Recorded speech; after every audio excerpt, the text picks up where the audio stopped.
Hey parents and coaches, are your kids using the right glove? The most important skill for youth athletes to learn is how to play proper catch. The problem is, most youth gloves are made with bad leather and are too big for small hands.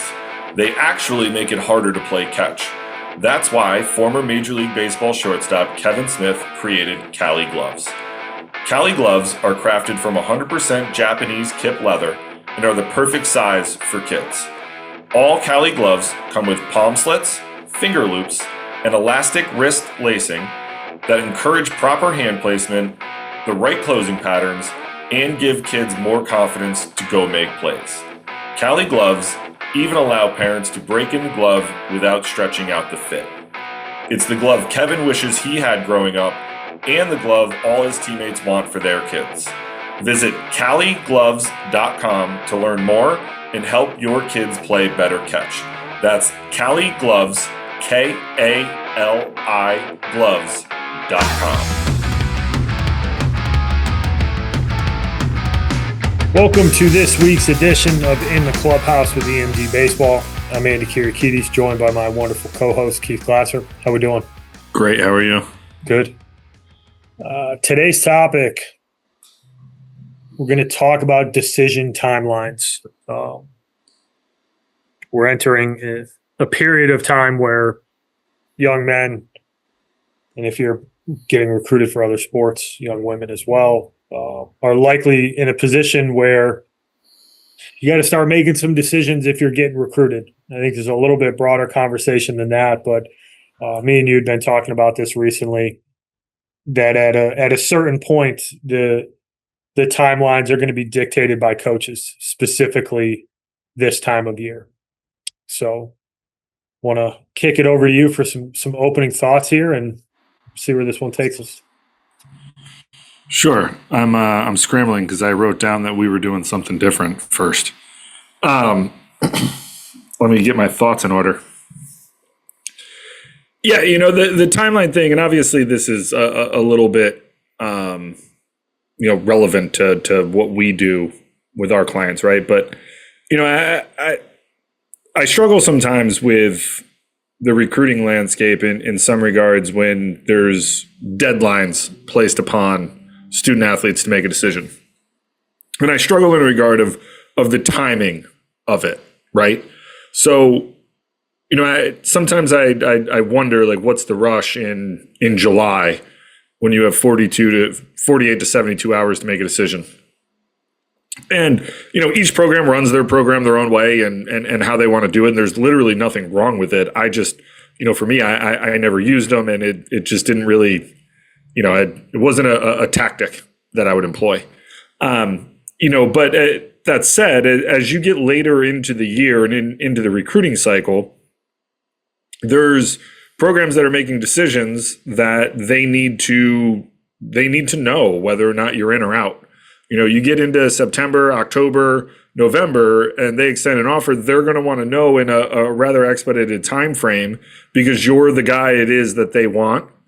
And if you say no, they want to be able to move on to the next guy, because the reality is everyone else is doing a similar kind of thing. And if there's another guy that is likely to say yes, but they like you a little bit more, they don't want someone else to offer that kid, and they don't have the time to be able to kick the tires on you, to for lack of a better term, to say yes and lose you. So, this time of year, especially once you get into the start of or leaning towards the end of the fall, if you're going to be extended offers coming out of camp or, fall ball games, showcases, camps, clinics, things like that, there's a high likelihood that the coaching staff is going to tell you, like, hey, we need to know in X amount of time. Now, in some cases, it might be, 72 hours. In other cases, it might be, hey, like, you got a week to let us know.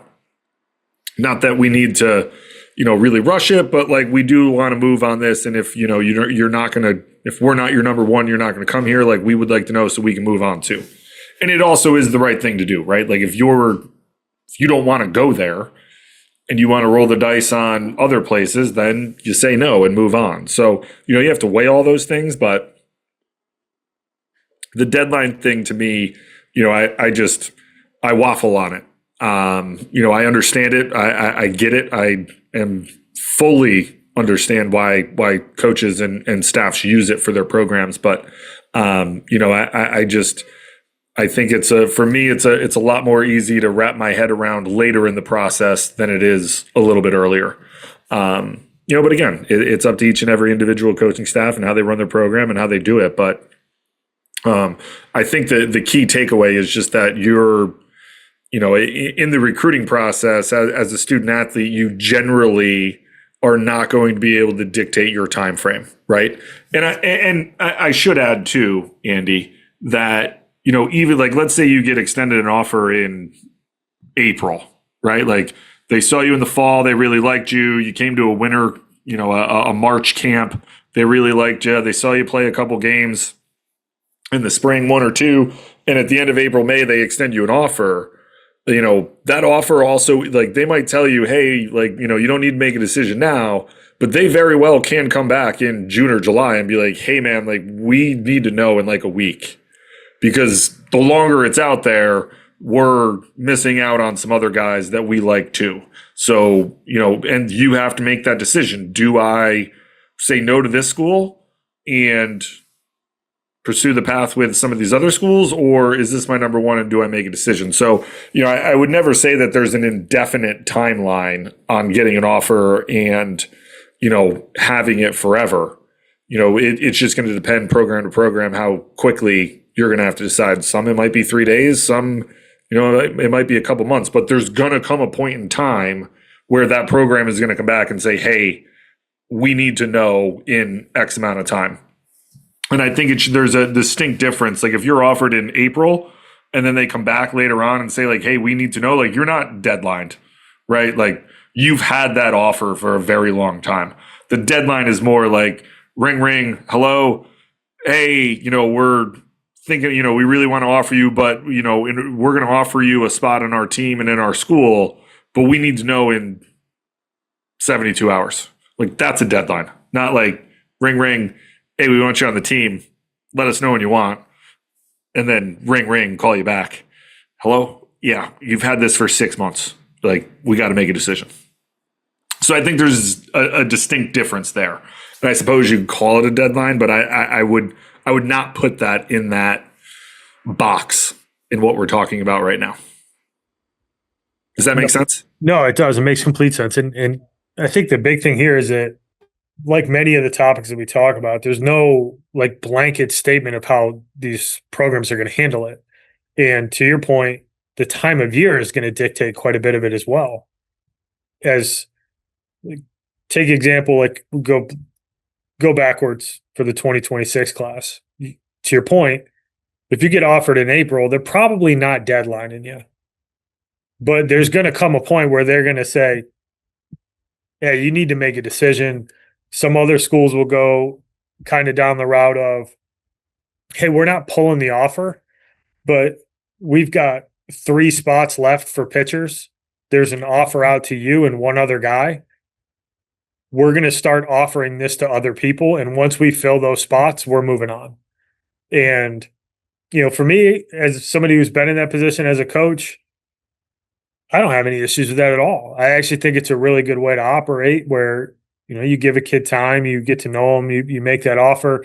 And at a certain point, you have to put pressure on some kids because unfortunately, in today's day and age, the first reaction after you get your first offer with a lot of kids is like, all right, cool. Well, what's next? Who else is going to offer me?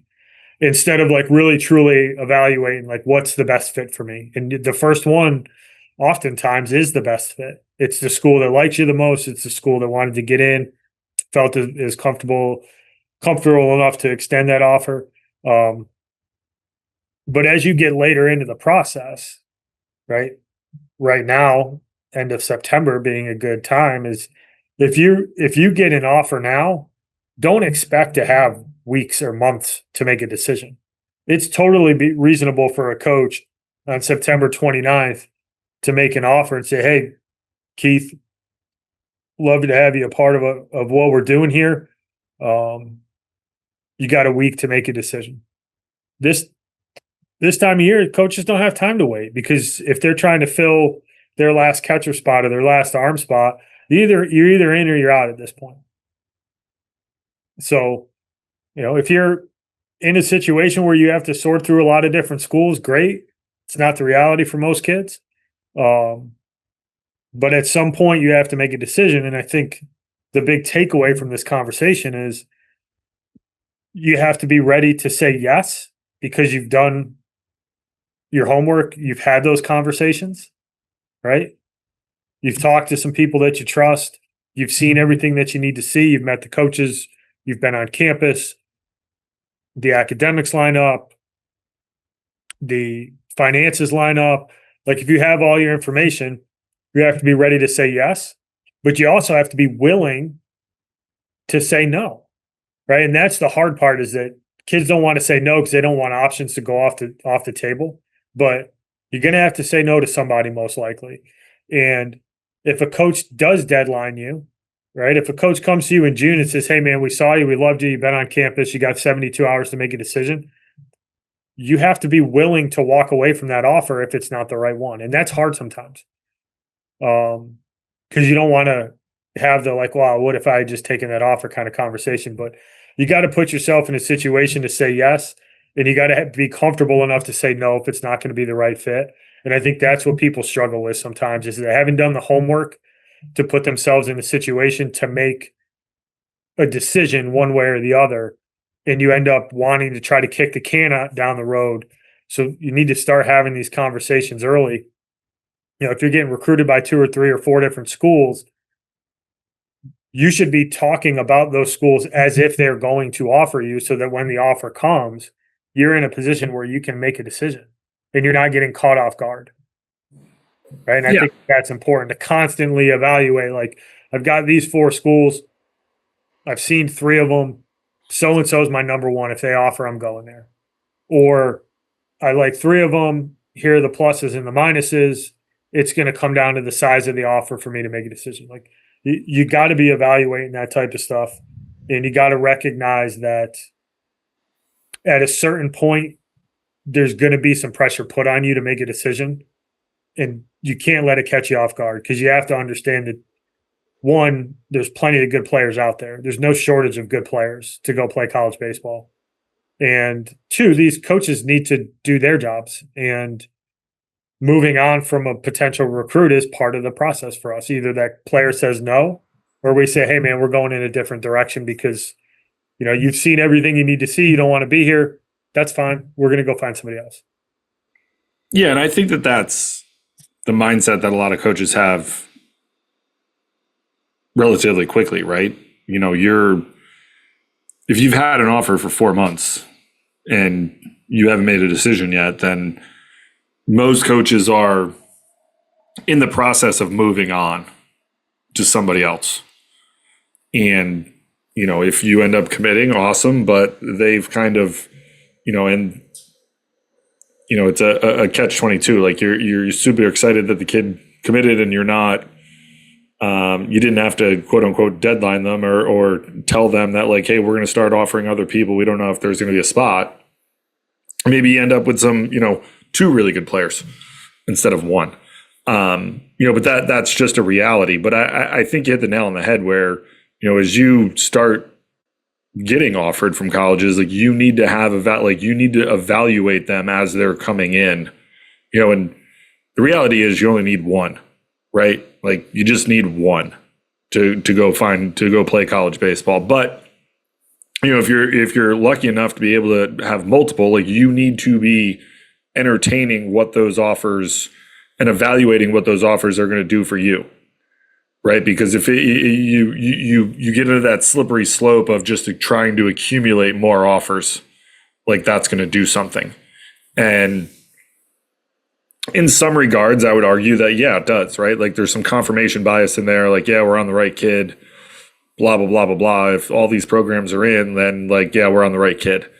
And there can be a semblance of leverage in there a little bit, but everyone's moving at their own pace, right? So like it's going to be a perfect storm of things to, legitimately be able to try to leverage offers against each other if that's what you're trying to do.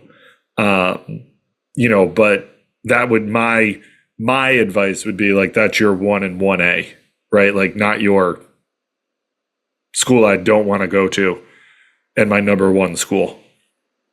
Like these are my top 2 schools. Let's see what can happen. And we're talking like, maybe a little bit more scholarship money or a little bit more merit money, whatever it might be, right? But I don't necessarily know if that's, those are going to be unique situation to situation cases, not something that is a blanket strategy for everyone out there. I concur, Doctor. Anything else you want to add to this particular topic, Coach? No. All right. Well, hopefully that was insightful. Prepare to make decisions. Big takeaway. And don't be shocked if a coach puts you in a position where you have to make a decision. At some point, they're going to have to. Thank you for listening, everybody. Tune in next week. We will talk to you then. Thank you. Thank you for listening this week. If you're watching on YouTube, go ahead and hit that subscribe button and smash that like button for us. Check us out on Apple Podcasts, Google Podcasts, as well as Spotify. You can follow us on Twitter and Instagram at EMD Baseball. If you want to find out what me and Keith do to help families and players navigate the recruiting process, go ahead and check us out on emdbaseball.com.